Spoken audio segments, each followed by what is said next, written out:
사랑과 은혜가 풍성하신 그리고 선하신 하나님 아버지 감사합니다. 하나님, 우리 한 사람 한 사람 그리스도 예수의 십자가로 말미암아 주의 백성 삼아 주시고 하나님을 아버지라 부를 수 있는 하나님의 자녀로 우리를 세워주시니 참으로 감사합니다. 예수 그리스도로 말미암아 이제 더 이상 예수를 믿는 이들은 남남이 아니라 그리스도 안에서 하나님의 자녀가 됐고 또 서로 형제 자매임을 고백합니다. 그래야 하나님 교회로 함께 불러주시고 그리스도의 몸인 교회를 이루어가게 하시니 참으로 감사합니다. 우리는 서로 형제 자매가 되어 함께 서로를 위해 기도하며 어렵고 힘들지라도 두 손 꼭 붙들고 하나님 이 힘든 시기에 승리하는 주의 백성으로 또 형제 자매들로 세워 주시옵소서. 오늘도 우리에게 함께 기도할 수 있는 교회를 허락하시니 감사하고 서로 기도하며 승리할 수 있는 하나님 형제 자매를 허락하여 주시니 참으로 감사합니다.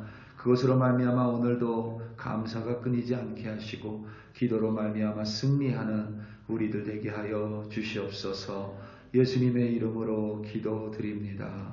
아멘.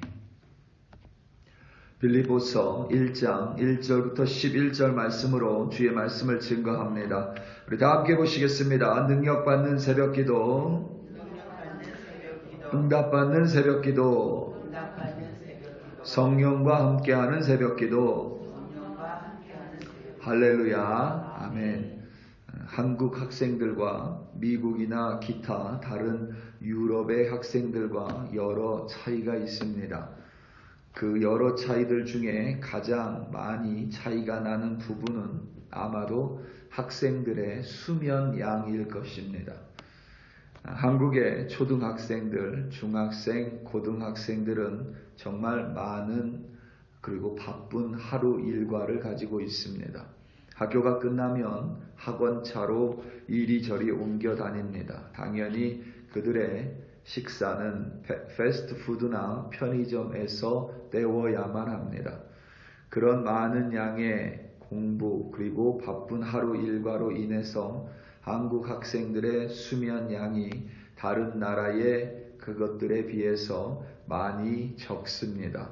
생각해 보면 저도 중학교 그리고 고등학교 때에 11시 전에 자본 적이 없는 것 같습니다. 대부분 11시를 넘기거나 혹은 12시를 넘겨서 잠을 잤던 것 같고 또 대중교통을 이용해 학교에 가기 때문에 아침에는 새벽 일찍 일어나야만 합니다. 비단 많은 양의 공부뿐만 아니라 한국은 다소 잠에 대해서 부정적으로 여기는 경향이 있습니다. 한국 사람들이 자주 사용하는 말 중에 아이들에게 너는 그러고도 잠이 오냐라는 말이 있습니다. 잠을 가지고 욕을 하는 나라는 우리나라밖에 없다라고 누군가가 이야기한 적이 있습니다.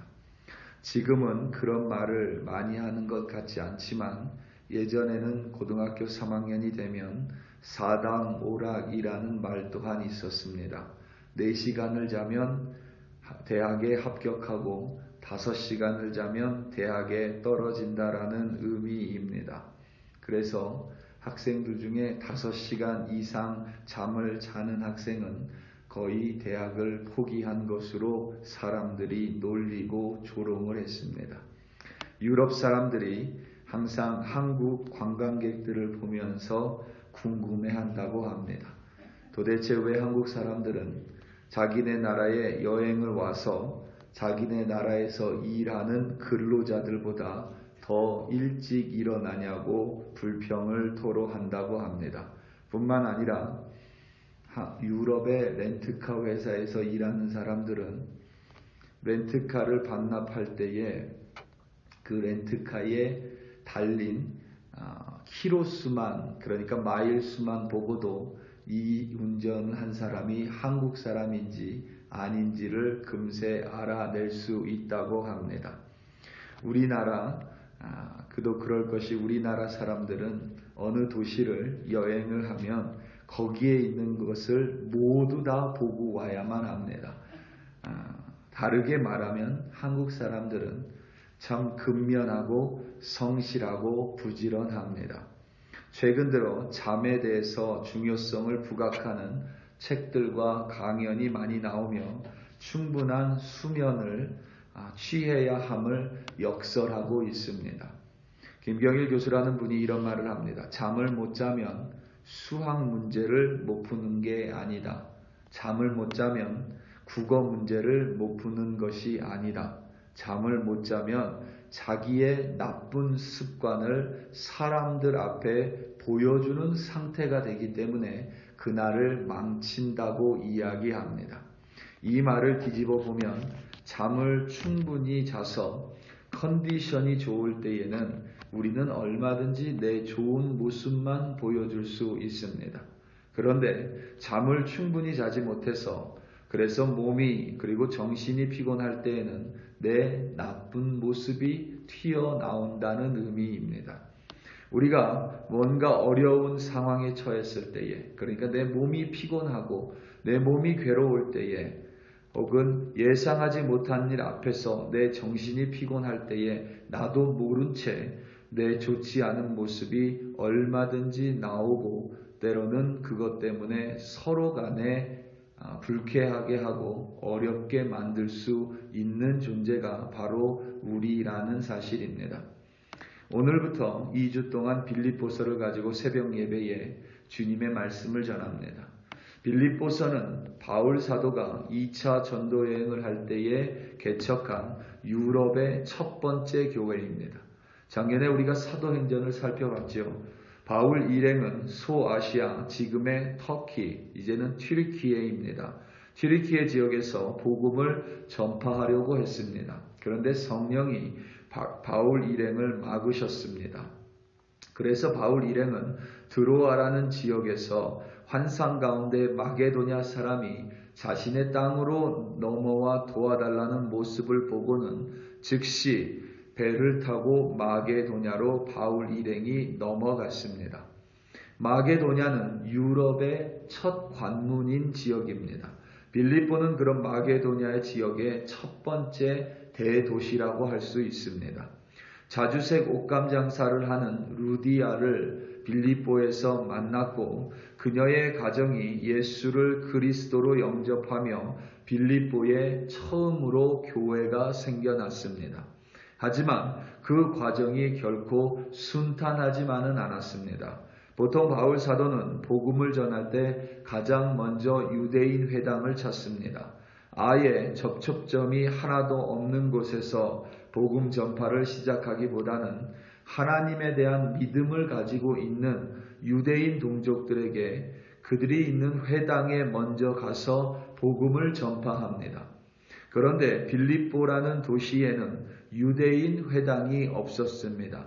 그 이유는 그곳에 빌립보라는 지역에 유대인 남자가 단 10명도 없었다라는 의미입니다. 그래서 기도할 곳을 찾다 성문 밖 빨래터로 쓰이는 강가에서 여인들을 만나게 됐고 그 여인들에게 복음을 전파하며 빌립보 교회는 탄생하게 됐습니다. 더군다나 귀신 들린 소녀로부터 귀신을 쫓아냈다라는 죄목으로 바울과 그의 일행이었던 실라는 감옥에 갇히게 되는 어려움을 겪습니다. 그런 어려움 속에서도 빌립보 교회는 단단하게 탄탄하게 세워져 갔습니다. 하지만 10년이 훌쩍 지나면서 빌립보서가 쓰여질 즈음에는 빌립보 교회에 또 다른 어려움이 생겼습니다. 그것은 교회 내의 거짓 교사들이었고 또 교회 외부에서의 핍박하는 사람들, 박해하는 사람들, 곧 대적자들이 빌립보 교회를 어렵게 만들고 있었습니다. 지금 빌립보서라는 편지를 적고 있는 바울 또한 결코 녹록지 않은 상황입니다. 바울 사도는 3차 전도 여행 후에 예루살렘에서 잡혔고 가이사라에서 2년 동안 갇혀 있다가 로마 황제에게 항소하여 로마로 후송됐습니다. 그 후송되는 과정에서 우리가 잘 아는 유라굴로 광풍을 만나 죽을 고비를 넘겼고 겨우겨우 로마에 도착했습니다. 그런데 바울 사도를 고발한 유대인들이 예루살렘에서 로마에 오지 않았던 것 같습니다. 그들이 빨리 와야 재판을 하고 또 바울이 풀려나게 되는데 그들이 그러니까 고발인들이 로마에 도착하지 않음으로 말미암아 어쩔 수 없이 바울은 또다시 가택연금이라는 형을 받고 갇혀 있어야만 했습니다. 그 기간이 대략 2년에서 3년입니다. 이미 노년이며 지병을 갖고 있는 바울에게 그리고 서바나 지금의 스페인으로 복음을 들고 가려는 바울 또한 육체적으로나 영적으로나 예상치 못한 기다림과 시련과 고난의 시간입니다. 더군다나 갇혀 있으면서 들려오는 교회들의 소식이 항상 좋지만은 않습니다. 빌립보 교회와 마찬가지로 다른 교회들도 교회 안팎의 거짓 교사들과 교회를 핍박하는 외부의 대적들로 어려움을 겪고 있었습니다. 이처럼 빌립보 교회와 그 성도들도 그리고 바울 사도 모두 힘겨운 시간을 보내고 있었습니다. 육체적으로 어려운 시간입니다. 영적으로 지치는 시간입니다. 정신적으로 얼마든지 번아웃 될 수 있는 시간들을 보내고 있습니다. 그렇다면 이들은 얼마든지 서로를 향해 자신만을 위해서 기도해달라고 자신의 신세를 한탄할 수 있습니다. 바울은 내가 이렇게 복음을 전하다 갇히게 됐으니 너희들이 나를 위해 꼭 기도해주고 내가 풀리기를 기도해주고 어떻게 해서든지 여기서 빠져나가 몸이 건강해지기를 기도해줘라 라고 편지에 적을 수 있지만 바울은 그렇게 하지 않습니다. 빌립보 교회들 또한 이제 우리 교회가 어렵고 힘들어서 더 이상 바울 사도를 후원하는 것이 어렵겠습니다 라고 말할 수 있습니다. 하지만 빌립보 교회와 그의 성도들 그리고 사도 바울은 서로를 향해 그렇게 나쁜 모습을 보이지 않습니다. 힘겨움에도 불구하고 서로가 서로를 위하는 마음을 우리는 빌립보서 전체에서 확인할 수 있습니다. 놀랍게도 빌립보서에는 감사와 기쁨과 은혜와 영광이 넘쳐납니다. 빌립보서를 기쁨의 편지라고 부르기도 하는데 그 이유는 빌립보서 4장 전체에 처음부터 끝까지 기쁨이라는 단어가 총 16번이나 기록되어 있기 때문입니다.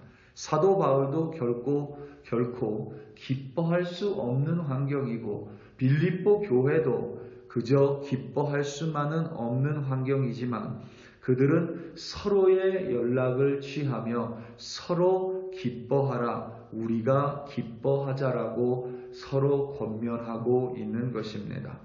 오늘 본문이 빌립보서의 첫 시작인데 처음부터 기쁨이라는 단어뿐만 아니라 은혜와 평강, 그리고 감사, 영광과 찬송이라는 단어들이 기록되어 있습니다. 분명히 바울 사도 그리고 빌립보 교회와 성도들 또한 힘겨운 시간 보내고 있지만 이들에게 전혀 그런 모습이 보이지 않습니다. 힘들기 때문에 서로 핥힐 수 있습니다. 힘들기 때문에 서로 짜증을 내고 서로 기분이 언짢게 만들 수 있습니다. 하지만 바울 사도와 빌립보 교회는 이 힘겨운 상황 속에 두 손을 더 꽉 붙들고 더 돈독한 관계 속에서 서로 기도하며 서로 감사하고 서로 기뻐하고 있는 것입니다. 오늘 말씀 3절에서부터 5절입니다. 내가 바울입니다.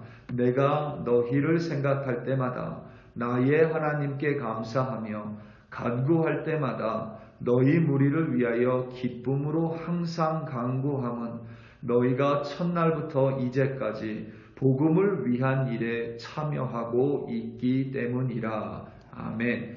오늘 말씀 7절과 8절을 다시 보겠습니다. 내가 바울 사도입니다. 내가 너희 무리를 위하여 이와 같이 생각하는 것이 마땅하니 이는 너희가 내 마음에 있음이며 나의 매임과 복음을 변명함과 확정함과 너희가 다 나와 함께 은혜에 참여한 자가 됨이라. 내가 예수 그리스도의 심장으로 너희 무리를 얼마나 사모하는지 하나님이 내 증인이시니라. 아멘. 빌립보 교회는 바울이 처음 개척하고 2차 전도여행, 3차 전도여행, 그리고 예루살렘에 갇혀 있는 동안, 그리고 예루살렘에서 가이사라에서 로마에 가서 로마의 가택연금을 하는 동안 쉬지 않고 바울을 위해 물질적으로 후원하고 바울을 위해 무엇보다 기도로 함께 동참하고 사역을 했습니다. 끊임없이 바울을 위해서, 그리고 자신들의 어려움과 힘듦에 상관없이 바울을 향한 도움의 손길을 놓지 않았고, 바울은 그것을 당연하게 받아들인 것이 아니라 그들의 그러한 동역의 모습을 마음속 깊이 그리스도의 심장으로 그들을 사모하고, 그리하여 그들을 위해 항상 하나님께 기도하고 있었습니다. 이 둘은 비록 몸이 떨어져 있지만 힘겨운 시간과 환경을 통과하면서 서로 기도하고 서로 격려하고 서로 도와주며 서로 감사하고 서로 기뻐하며 둘 모두가 승리의 길을 걷고 있었습니다. 우리 사랑하는 성도 여러분, 우리는 종종 사람 때문에 어려움을 겪습니다. 분명한 사실입니다. 때로는 사람의 말 때문에 힘겨울 때도 있습니다. 하지만 동시에 분명한 사실은 우리는 사람을 통해 하나님의 말씀을 받을 때가 있고, 사람을 통해 하나님의 위로를 받을 때가 있으며, 사람을 통해 하나님의 사랑을 경험할 때가 있습니다. 그렇기 때문에 우리의 신앙생활은 결코 혼자 하는 것이 아니라 교회로, 그리고 동역자가 함께 기도하며 우리는 신앙생활에서 승리해 가는 것입니다. 오늘 하루도 내 신앙으로 말미암아 내가 서 있는 것이 아니라 때로는 다른 누군가의 기도로 내가 서 있음을 분명히 기억하시고, 동시에 내 기도로 말미암아 누군가가 오늘 어렵고 힘겨운 시간을 보낼지라도 내 기도로 분명히 승리할 수 있음을 확신하심으로 말미암아 그들을 향해 기도해 주시기를 부탁드립니다. 이렇게 우리가 서로를 돌아보며 서로를 위해 기도할 때에 나만 승리하는 신앙이 아니라 우리가 함께 승리함으로 오늘도 행복한 시간을 보내는 우리가 되시기를 예수님의 이름으로 축원합니다. 다 함께 기도하시겠습니다. 우리 이 시간 함께 기도할 때에 우리 선교사님들 위하여 합심하여 기도하겠습니다.